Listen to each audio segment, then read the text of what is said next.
All right, guys, what's going on? How are your families doing? Do you guys have a good Thanksgiving? And what are your plans for Christmas? Let me know in the comments. Are you letting these assholes tell you that you can't spend time with your family? Like, get out of here. And while they go spend time with their families? Yeah, the hypocrisy, right? I've been looking at or thinking about like how history repeats itself because I've heard, because I wasn't there, but I've heard during the Civil War, tensions between families were the same, where people weren't speaking, families were broken up. So, I have been blaming a lot of this on the media, but I just also think it's the zeitgeist of the times of how, or it's the zeitgeist. Zeitgeist means spirit of the times, but so if I said zeitgeist of the times, I'm basically being redundant. Anyway, it's the zeitgeist, right? Where I think when a country is going through a transformation, this happens because no matter who your friends are, who your family is, it really magnifies first it pushes to the forefront choices that you have to make, decisions that you have to make, right? It's like people that wear the mask, I think a lot of people know deep down that it's harming their soul, as Peggy says. I love how Peggy, the healthy American, she says that. Before she put it into those words, that's what I felt. Even when I was working, I was like I put the mask on, but I put it on under my nose, and then as soon as I get in the building, they let me through the door, through the checkpoint, I just like take it off and be like, look, I'm trying, oh my God, it fell off. Like I can never bring myself to pull it up all the way over my face.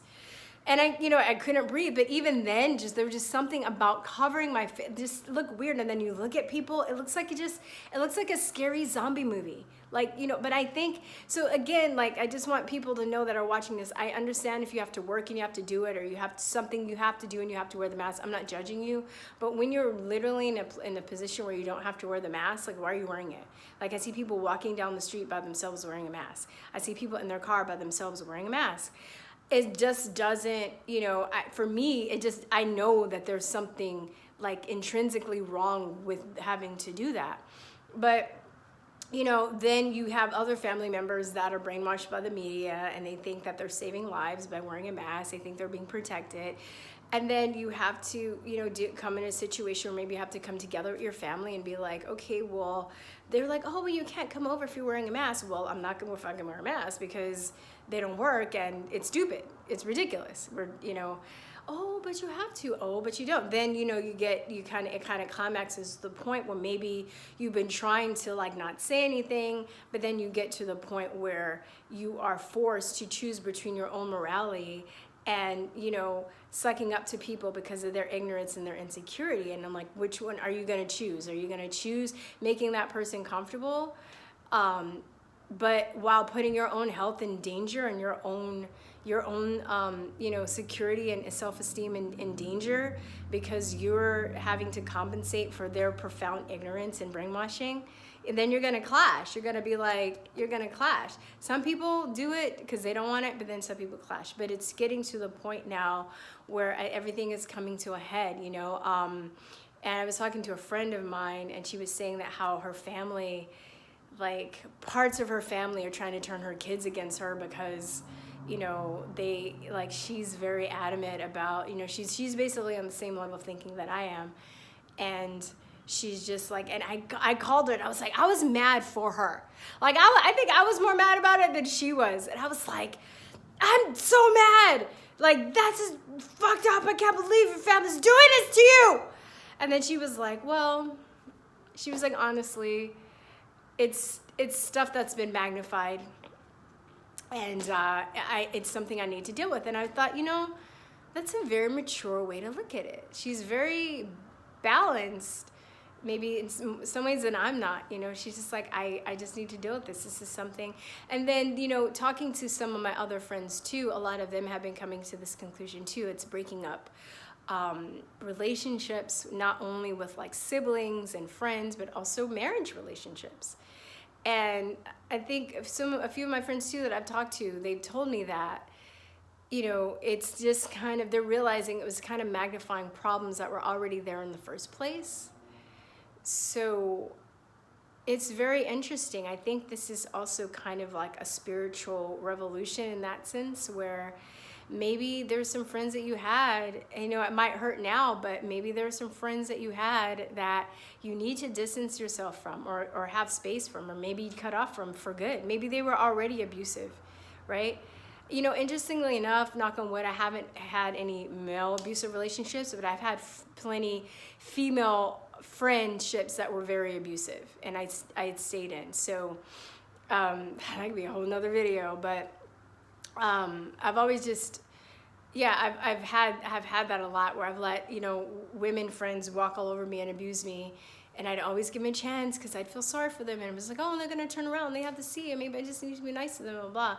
But a lot of these abusive relationships, so maybe your friendship was very abusive, and this is a thing, the magnifying glass, this is your chance to get out, to really, to be free. Maybe your relationship, has been abusive. Your romantic relationship, whether you're a straight relationship or a gay relationship, maybe this is what needed to happen in order for you to be free. Maybe you weren't going to do anything about leaving this person until this magnified it and made you step away. Just food for thought. I don't know. I'm not a marriage counselor. I remember I told a story a while ago about one of my friends' marriages, and then somebody was like, I don't think you should be given advice because you're not married. I'm like, I know I'm not married. I'm just saying I'm telling you what other people are telling me, hoping that it will give insight to you. That's what I'm doing, right? I'm not using names. People don't know who these people are, but it's just something to think about. And I know it's very painful. Like, I saw a lady that was just like in the comments the other day, and she was saying that she lost her brother due to this whole COVID and political stuff. And I feel for her. I mean, I love my baby bro, but he's fucking nutcase right now. He's fucking nutcase. And I'm not, he's not a kid anymore. It's interesting. I feel like there's certain family members that still like kind of capitulate to him, because he's like the youngest. Oh, John, oh, he's a little baby. And I'm like, no, he's 35. He's a grown man. He's not a kid. But, and he still has tantrums like a kid, and people react to that. But no more. I'm not putting up with that. He's, so I don't know, just think of it maybe as your freedom, as transformation, I mean, I think the purpose in life, I think we have relationships in life to learn from each other, whether it's romantic relationships or friendships, or, people come into your life. You might have people that come into your life for like a day, and they change your life forever. I mean, my friend, and it's interesting later, if we had a tiff and we're not friends anymore, but she would say this thing. And I think she came into my life for a reason, and maybe she might come back and maybe not, I don't know. But she would say, she goes, people come into your life for a reason, a season, or for a lifetime. And I think that, it's very true. As I have found out life, I think even now more than ever, where, I thought there were some people that are going to be friends with me forever, and you have that feeling, oh, we're going to be friends forever, and blah, blah, blah. And then some people you are friends forever, and then some people you aren't. And then, on the flip side, I have had friends and some family members were opposite sides politically, but I'm still blessed that they believe that our friendship, our bond is more sacred than all of this political stuff. And I think those are the people we'll eventually come back together and be close, but maybe right now we need a little space. So just remember that. Some people come into your life for a reason, a season, or a lifetime. Also, another saying, okay, I was going to end it here, but I have to go. I have a little bit more to go. There's this movie, all right? All the black people that are watching this, they've probably seen this movie. There are probably some people that aren't black that have seen this movie too, but it's called Soul Food. And I'm gonna spoil it. It's a spoiler alert. But it's about the matriarch, the mom, the head mom of the family. She dies, and it's about the family trying to hold their relationships together after she goes, because she was like the one that kind of held everybody together. And there's this one character played by Vanessa Williams who I just think that they just run all over her through the movie. Like, she's the one that like buys all the food and cleans and does everything. And then people just treat her like crap. And then, but she ends up like retaliating, and they're like, oh, you're just such a bitch. You're just such a mean person. And, you know, and I'm just like, so there's this one cousin that comes in. She hasn't been around. This cousin comes up and she has sex with her husband. And then they're at the dinner table and they're like, family is family. And she's like, well, the family fucked my husband. And she chases her with a knife. And then at the end of the movie, the family's like, oh, well, family, it's family. You need to forgive her. I'm like, this is the stupidest fucking movie ever. I was so mad.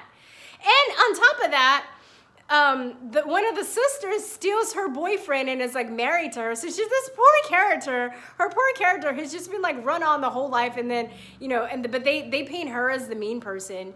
And then at the end of the message is family is family. I was like, this is some bullshit.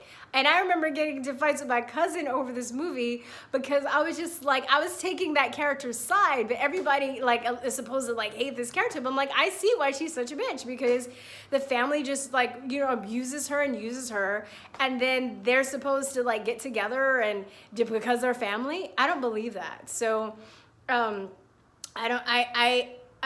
believe that, you know, we have biological relatives, but we're not meant to be friends with those biological relatives. So, and then there are people that would say, oh, blood is thicker than water, meaning that, you know, biological blood is what do you call it, is more, your biological bond basically is stronger than any other bond that you would have. So they would say blood is thicker than water, but I got one for you. Love is thicker than blood. So check that out, because there are people that you may not be biologically related to, but you have a bond through love that is the strongest, stronger than blood, I believe. So, all right, guys, that's it. I will talk to you later. Peace, truth, and love. Bye-bye.